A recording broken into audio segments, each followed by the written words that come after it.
Olá, pessoal, tudo bem com vocês? Como vocês estão? Gente, então, vamos começar um projeto aí, tá? Espero que esse projeto renda muito, para que os próximos anos a gente continue fazendo ele de uma forma melhor, uma forma que vai ser mais, é, sempre mais produtivo para vocês. Não que conhecimento não seja produtivo, porque ele sempre é produtivo, né? Mas é isso. É, Então, hoje, eh, juntei alguns professores para a gente fazer esse projeto para vocês, para dar uma auxiliada, tentar ajudar de alguma forma a vocês conseguirem fazer a prova do Enem e entrar aí na Faculdade Federal, né? Que é importantíssimo para a vida da gente, para a profissionalização da gente. E aí, é sobre isso, gente. Nós temos que tomar os lugares que a gente tem direito, né? Então, é isso. Então, primeiramente, agradecer a todos os professores que aceitaram esse convite, né, que eu fiz assim de última hora. Ao meu amigo Neto, que vai estar aqui, né, que aceitou fazer a seu intérprete de Libras aqui, né, para ajudar, para a gente ter essa acessibilidade e inclusão, né, para as pessoas surdas. Então é isso, gente. Só agradecer e espero que vocês saiam muito bem na prova que vai ser agora dia 3, né? Bom, então vamos começar? Eu sou o professor Wilson, eu sou professor de espanhol, formado em letras de espanhol pela Universidade Federal de Goiás. Tenho mestrado em linguística, tá? E vou ajudar vocês no que for possível, tá certo? Bom, então vamos começar falando, tirando aquela coisa da cabeça de vocês que é tipo assim, e a prova de espanhol é só interpretação de texto. E aí eu sempre estou dando uma olhadinha nas provas, né, do Enem, para dar uma olhada também no que o aluno precisa saber, né? Então, no ano passado teve uma questão de pura gramática, tá? Que inclusive eu trouxe é, essa questão aqui para a gente dar uma analisada. Vai ser a primeira questão que a gente vai analisar, tá? E realmente vamos ter uma questão de tipo de análise textual, né, de interpretação de texto. E aí a gente tem que ter técnicas de leitura para tentar entender a língua estrangeira, né? Apesar da grande maioria não saber é, com proficiência a língua espanhola, mas acha, como eu posso dizer, de uma maneira mais fácil fazer a prova de espanhol. Eu não sei o que vocês vão fazer, se é espanhol ou se é inglês, mas as duas também têm a sua dificuldade ali para ser resolvida, né? Mas eu espero que vocês saiam muito bem, tá bom? Então vamos começar na primeira questão? Então eu trouxe esse texto aí, né? Porque se não tem texto não é prova do Enem. Então a gente vai fazer essa análise, né? Desse poema e aí vamos analisar o que pede a questão aqui, tá certo? Então bora lá. Me niego rotundamente a negar mi voz, mi sangre y mi piel. Y me niego rotundamente a dejar de ser yo, a dejar de sentirme bien. Cuando miro mi rostro en el espejo, con mi boca rotundamente grande, y mi nariz rotundamente hermosa, y mis dientes rotundamente blancos, y mi piel valientemente negra. Y me niego categóricamente a dejar de hablar mi lengua, mi acento y mi historia. Y me niego, y me niego absolutamente a ser parte de los que callan, de los que temen, de los que lloran, porque me acepto rotundamente libre, rotundamente negra, rotundamente hermosa. Perfecto, ¿no? Mira, que hermoso! Gente, um poema incrível, incrível, assim, toca muito profundamente na gente, né? E aí vem a pergunta, né? Para enfatizar características e atitudes que reforçam a identidade da mulher negra, o poema da escritora costarriquenha apresenta: alternativa A, advérbios como rotundamente e categoricamente, verbos reflexivos como me niego e me acepto, adjetivos como grande e hermosa, substantivos como sangre e piel, e adjetivos possessivos como mi e mis, tá? Então a gente vai analisar cada um aqui para verificar essas questões. Então, quando ele traz essa questão de advérbio como rotundamente e categoricamente, o advérbio rotundamente aparece várias vezes ao longo do poema, certo? Então, ela vai sempre enfatizar essa rotundamente. É um advérbio? É um advérbio de modo. Então, de classe, assim, né? Que é bastante usado no poema. Então, a gente precisa enfatizar isso, que esse advérbio de modo está sendo usado aí várias vezes ao longo desse poema, tá? Então a gente já sabe que tem um advérbio aí, certo? Ele é utilizado para enfatizar uma afirmação completa, sem margem para dúvidas, do que apresenta as características que vem no poema. Então, é de extrema necessidade esse uso desse advérbio que ela apresenta aí, né? Então, categoricamente, vem também como um advérbio de modo para reforçar ainda mais a certeza e a decisão de se colocar como perfeição nessas características que ela apresenta por ser negra, tá? Então, assim, aí, só analisando essa questão, a gente já tem aí é, essa referência de qual questão seria a correta, né? Que seria a questão A. Mas vamos para os outros, para tentar fazer uma análise?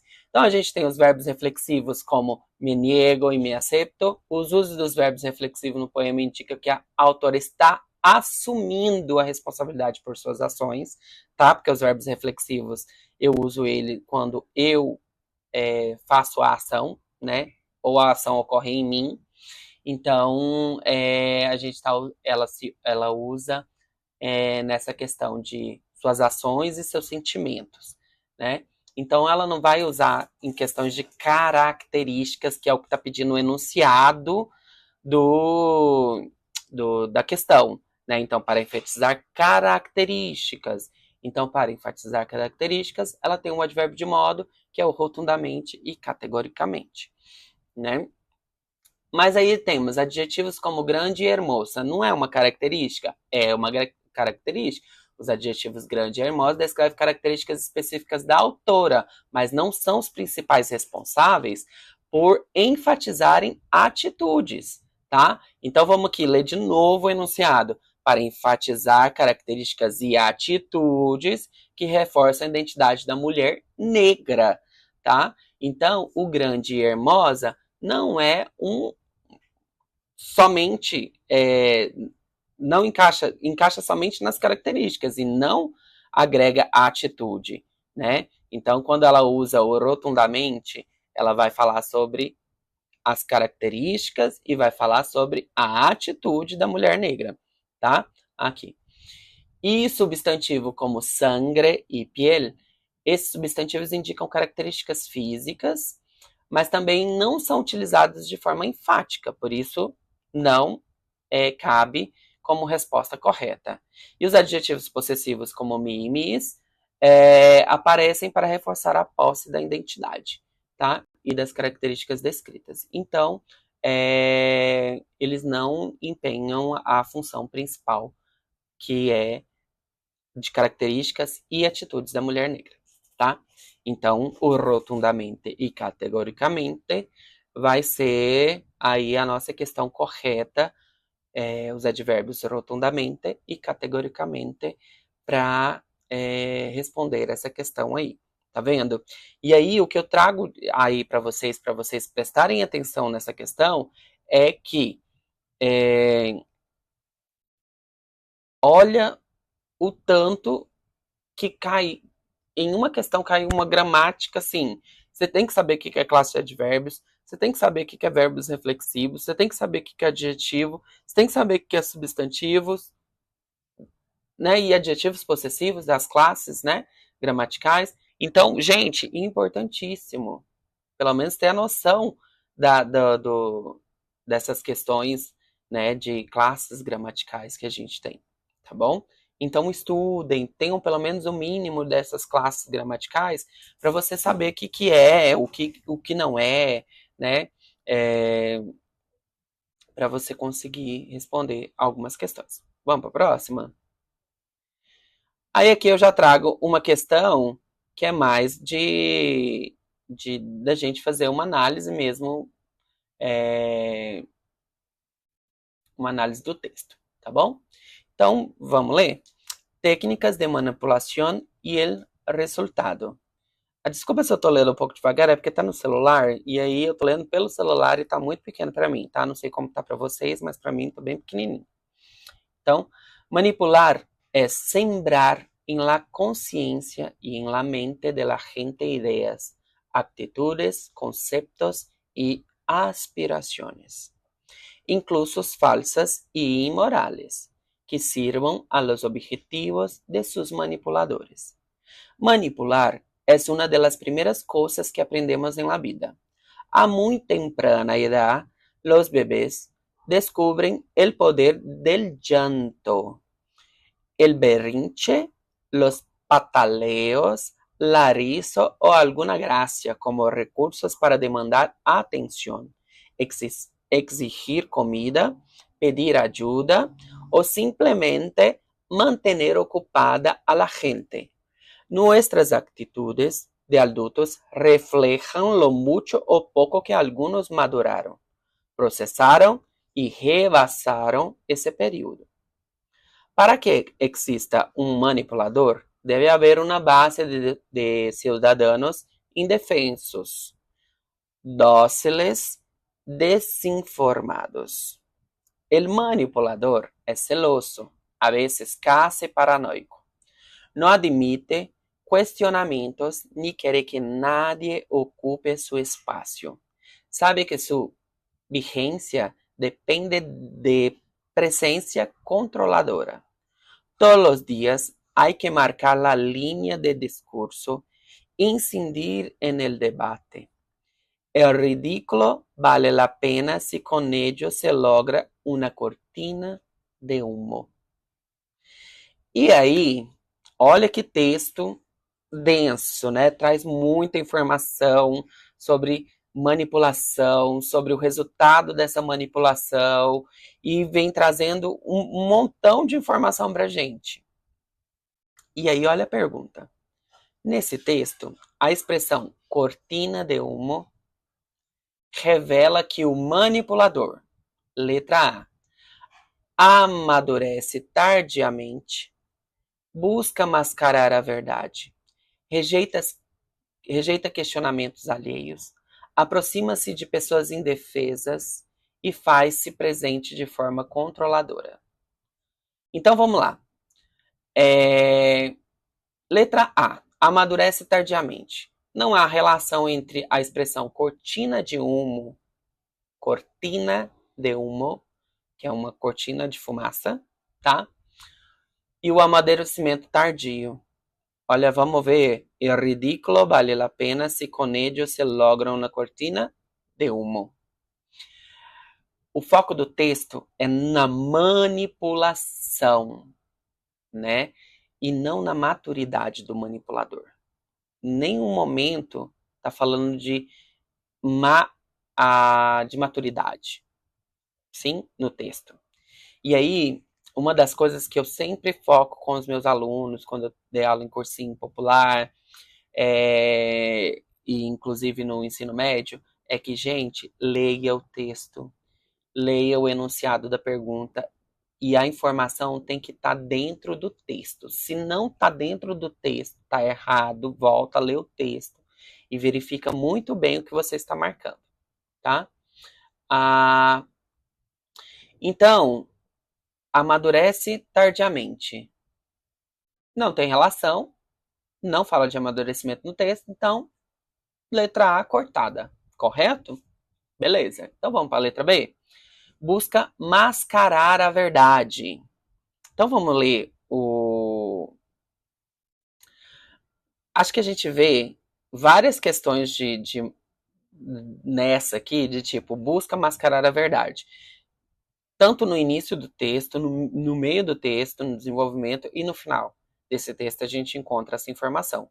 Então vocês vão encontrar essa alternativa como mascarar a verdade e cortina de fumaça, refere-se a uma ação que vamos pensar assim, só de tipo, o que a cortina de fumaça faz? A cortina ela não cobre tipo o sol da janela para entrar, então a gente precisa entender também que expressões idiomáticas são usadas para referir a algum fato que a gente está vivendo naquele momento, mas que serve para de tipo de alusão de fazer uma comparação a algo, né? A cortina serve para tampar o sol de entrar na casa, né? Então a gente tem aí uma cortina de humo que traz no texto para mascarar a verdade, encobrir a verdade, distraindo as pessoas de algo que não se quer revelar. O que? A manipulação, né? O manipulador cria distrações para esconder o que realmente está acontecendo. Então, a letra B é a questão que a gente tem aqui, que seria a verdadeira, né? Então vamos para as outras. Rejeita questionamentos alheios. É, embora o manipulador aqui do texto, né, que fala no texto, de fato, rejeite questionamentos, esse aspecto é mencionado em o trecho do texto, e não está relacionado diretamente com a cortina de fumaça. Veja bem, o rejeita questionamentos alheios, ele aparece no texto, tá? Porém, ele não está ligado com a expressão cortina de humo.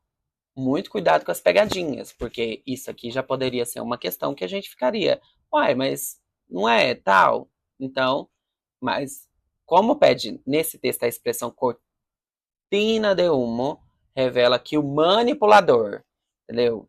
Como o texto fala sobre manipulação, em algum momento ele fala de rejeito questionamentos alheios. Próxima questão. Aproxima-se de pessoas indefesas. O manipulador pode se aproximar de pessoas indefesas, mas isso não é o que a expressão cortina de humo traz, tá? Então, a cortina de humo é para esconder, né? Desculpa, para mascarar algumas verdades, tá? Faz-se presente de forma controladora? A presença controladora também aparece em questão de manipulação. É um ponto mencionado no texto, porém, a, a expressão não indica isso diretamente, tá? Que é para controlar a cortina, tá? Então, a nossa questão é a letra B, tá certo?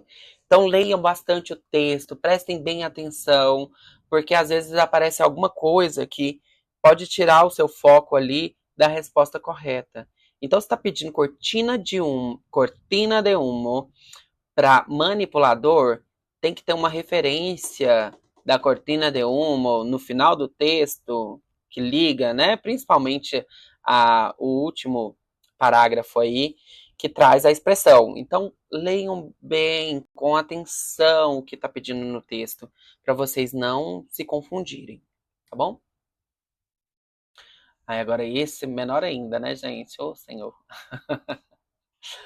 Mas bora lá. A gente vai ter aqui esse texto que chama Amuleto. Lo único cierto es que llegué a México en 1965 y me planté en casa de León Felipe y en casa de Pedro Garfias. Y les dije que estoy para lo que gusten mandar. Y les debí de caer simpática, porque antipática no soy. Aunque a veces soy pesada, pero antipática nunca. Lo primero que hice fue coger una escoba y ponerme a barrer el suelo de sus casas, y luego a limpiar las ventanas, y cada vez que podía les pedía dinero y les hacía compra. Y ellos me decían con ese tono español tan peculiar, esa musiquilla distinta que no los abandonó nunca, como si encircularan las setas y las Cs, y como si dejaran a las S más huérfanas y libidinosas que nunca. Auxilio, me decían, deja ya de trasegar por el piso. Auxilio, deja esos papeles tranquilos. Mujer, que el polvo siempre se ha venido com a literatura. Este está menor, né? Este está bem menor, então desculpa aí as pausas no texto. No fragmento do romance, a uruguaia Auxílio narra a experiência que viveu no México, ao trabalhar voluntariamente para dois escritores espanhóis. Com base na relação com os escritores, ela reflete sobre. Com base na relação com os escritores espanhóis, ela reflete sobre variação linguística do espanhol, sujeira dos livros da literatura, distintas maneiras de acolher do mexicano, dificuldades de comunicação entre patrão e empregada. Vamos nos ater aqui de novo no texto, tá? Lo único cierto es que llegué a México en 1965 y me planté en casa de León Felipe y en casa de Pedro Garfias y les dije que aquí estoy para lo que gusten mandar. Então, tá falando da relação de empregada e os patrões, né? Por assim dizer. Y les debí de caer simpática, porque antipática no soy. Aunque a veces soy pesada, que não, tem uma coisa assim, difícil, né? Pero antipática nunca. E lo primeiro que hice foi correr na escova.